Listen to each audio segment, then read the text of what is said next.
अपने आत्मा दूसरी कारण ये बन गया कि ये भोली आत्मा पहले दूध के जले हुए हैं, नकली संतों से नकली नाम जाप कर कर के ये थक चुके हैं। अब इनको ये भी हो जाता है कि कहीं यहाँ भी हम ऐसे ही डले ढोते रहें। तो उसके लिए प्रार्थना करता है दास बार बार के उपदेश लेने से पहले आप जी पूर्ण रूप से अपनी शंकाओं का निवारण करवाएं और फिर दीक्षा लो। 10 दिन पीछे ले लो, महीने पीछे ले लो, इतने दिन बीत गए और 10 दिन सही, 1 महीने 2 महीने पीछे ले लो। और जब उपदेश लेने के बाद फिर गुरुजी के वचनों में अविश्वास होना, ये आपका दुर्भाग्य होगा। इस दास के एक भी वचन पर आपको किसी भी प्रकार का अविश्वास नहीं होना चाहिए, ये ब्लाइंड फेथ करना पड़ेगा। और आप जी ने ब्लाइंड फेथ किया क्योंकि उन नकलियों के पास किया, उन्होंने आपकी भावना का, आपकी श्रद्धा का, आपके डिवोशन का दुरुपयोग किया, उनको ज्ञान था नहीं। आप जी पूरे मानव समाज ने ये सोचा गुरु जी जो कहते हैं वो सही होता है। अब वहाँ दूध के जले हुए, अब यहाँ छाछ को भी फूंक मारने लग गए तुम। तो पहले उसको टेस्ट कर ले, बाद में ऑब्जेक्शन करें, यानी नाम लेने के बाद फिर मन में दोष आता है तो आप नाम रहित हो जाते हो। ये बहुत भयंकर और नाजुक दौर होता है इस भक्ति का। और काल ये चाहता है, उसने इसीलिए तो सारा जुगाड़ जोड़ रखा, नकली नरेश संत बना दिए। इंद्रादास स्वामी, धन धन सतगुरु, जय गुरुदेव, और ये जनोद वाला, और ये जगमाल वाली वाला, ये सतपाल जी महाराज, और ये तेरे बाल योगेश्वर, और ये आसाराम उड़े निरंकारी, ये देश का देश धका दिया काल ने और खक नहीं इनके पास। और यहाँ दास ने गला पड़ा लिया।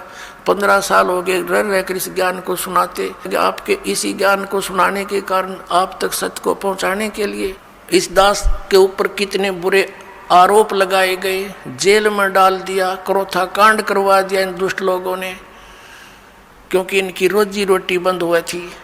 ठीक है, दास ने तो हथेली पर जान धर रखी है, भगवान का आदेश हो गया कि बेटा उठा दे डूंडा और मैं तेरे साथ रहूँगा। तो फिर अब जो भी होगा, अब तो या तो ये नकली रहेंगे या दास रहेगा।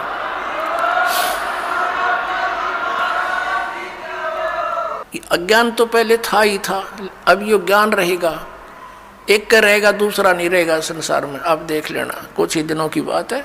बुद्धिमान समाज है, अभी तक तो बैठे बेचारे भोले भाले आँख मीचे, और जब इनको ज्ञान होगा कौन मरेगा वहाँ, अपना फांसी कौन लगवाएगा, तुरंत भाग आएंगे वहाँ से कि रिश्तेदारी टूटे तो टूटो 100 बार।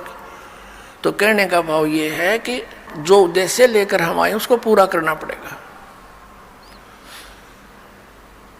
तो प्रसंग जो चल रहा है कि वहाँ तो लाखों लोग, करोड़ों की संख्या में इकट्ठे हो गए चंद दिनों में, और यहाँ देख रहे कितना संघर्ष कर रहा है ये दास, और कितने जिन बच्चों को, पुण्यात्माओं को ज्ञान हुआ, वह भी अपने बहन भाइयों को, रिश्तेदारों को, दूर देश वालों को और संदेश देना चाहते हैं। हमारे साथ कितना ये अत्याचार किया जा रहा है।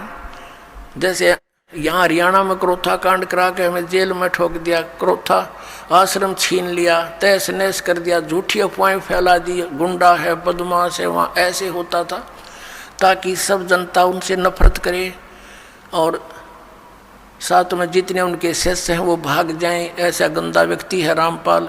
तो मेरे बच्चों को मेरा पता था, क्योंकि वो तो मेरे सीने पर रहा करते थे, वो एक भी टस से मस नहीं हुआ और ना ही हो सकता। और जितना अब जहाँ भी प्रचार करने गए हमारे बच्चे मध्य प्रदेश में, वहाँ पर ठोक दिए जेलों में। लेकिन ये बेपरवाह हैं, ये तो और दूनी उमंग से गए, क्योंकि उनको मालूम है हमारे साथ भगवान है, सत्य है, सभी बहन भाई हमारे हैं। ये काल प्रेरणा से ही विरोध कर रहे हैं। तो पुण्यात्माओं, ये संघर्ष आप जी ने सब न करना पड़ेगा मिलकर। जब ज्ञान हो जाएगा, लड़ना नहीं है किसी से, लड़ने से तुम्हारा मिशन फेल हो जाएगा।